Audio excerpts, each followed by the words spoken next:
जय श्री कृष्णा। राधे राधे। श्री हरिदास। स्वागत है आप सभी का। एक दिन विष्णु भगवान लक्ष्मी जी के साथ मृत्यु लोक में घूम रहे थे।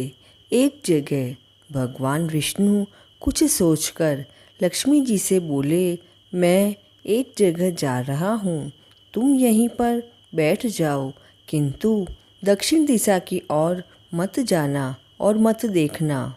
ऐसा कहकर भगवान विष्णु स्वयं दक्षिण दिशा की ओर ही चले गए। जब लक्ष्मी जी ने देखा कि भगवान स्वयं तो दक्षिण दिशा की ओर गए हैं और मुझसे देखने के लिए भी मना करके गए हैं, जरूर इस बात में कोई ना कोई भेद तो अवश्य है, अतः इस भेद को देखने के लिए जरूर चलना चाहिए। ऐसा सोचकर लक्ष्मी जी दक्षिण दिशा की ओर देखने लगी। उस समय उन्हें दक्षिण दिशा में पीली सरसों का खेत दिखाई दिया। उसे देखकर लक्ष्मी जी की आंखें ललचाई और उस खेत में जाकर अपना श्रृंगार किया। कुछ आगे बढ़ी तो उन्हें गन्ने का खेत मिला। गन्ना देखकर उस खेत में गन्ना तोड़कर लक्ष्मी जी चूसने लगी। इतने में ही विष्णु भगवान वहाँ आ गए और लक्ष्मी जी को देखकर बहुत क्रोधित हुए।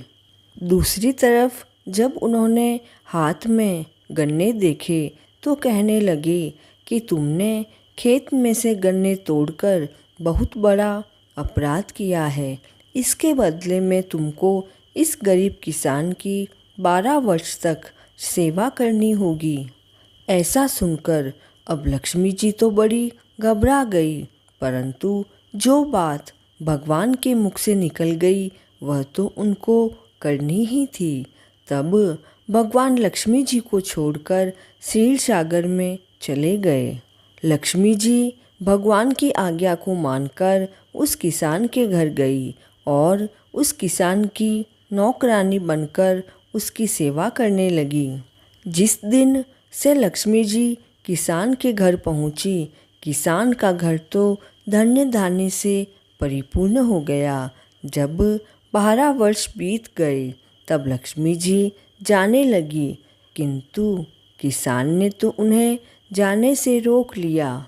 इधर जब विष्णु भगवान ने देखा कि लक्ष्मी जी समय पूरा होने पर भी वापस नहीं आई है, तो वह उस किसान के घर गए और लक्ष्मी जी से चलने के लिए कहने लगे, परंतु किसान ने लक्ष्मी जी को जाने नहीं दिया।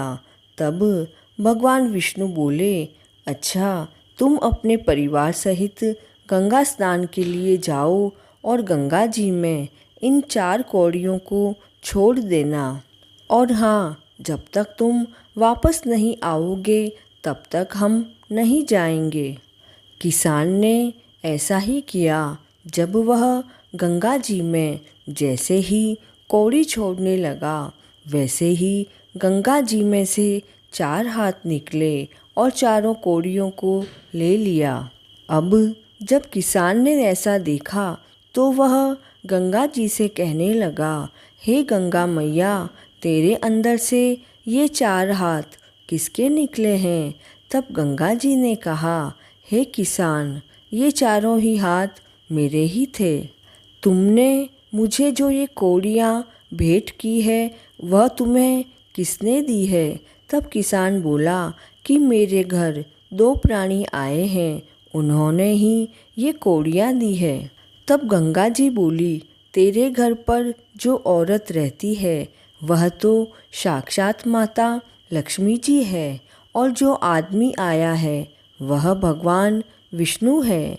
तू लक्ष्मी जी को जाने मत देना, नहीं तो तू वापस पहले जैसा ही गरीब हो जाएगा। यह सुनकर वह गंगा स्नान करके वापस अपने घर आया। घर आकर भगवान विष्णु से कहने लगा कि मैं लक्ष्मी जी को घर से जाने नहीं दूंगा।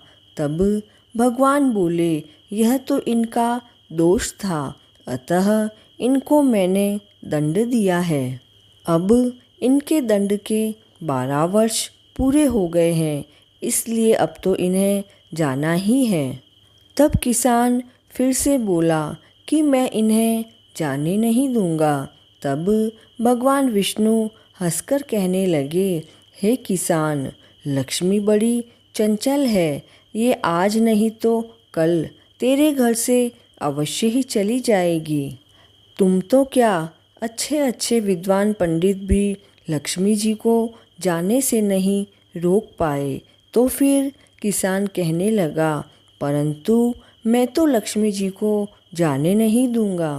किसान की ऐसी जिद को देखकर लक्ष्मी जी बोली, हे किसान, यदि तुम मुझे रोकना ही चाहते हो तो सुनो, कल तेरस है, अतः कल तुम घर को लीप पोत कर साफ सुथरा रखना, रात्रि को घी के दीपक जलाकर रखना। तब मैं तुम्हारे घर में आऊँगी, उस समय तुम मेरी पूजा करना, परंतु तुम्हें मैं दिखाई नहीं दूंगी।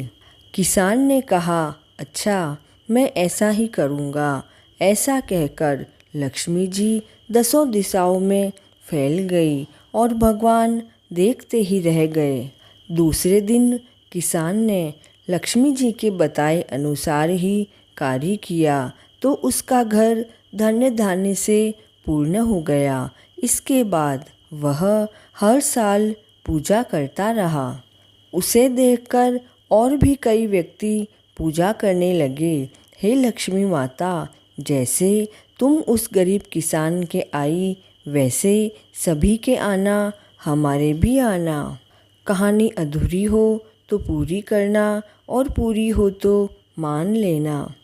कार्तिक मास महात्म्य व कार्तिक मास की कहानियों का श्रवण करने के लिए please like, share and subscribe this channel. जय श्री कृष्णा।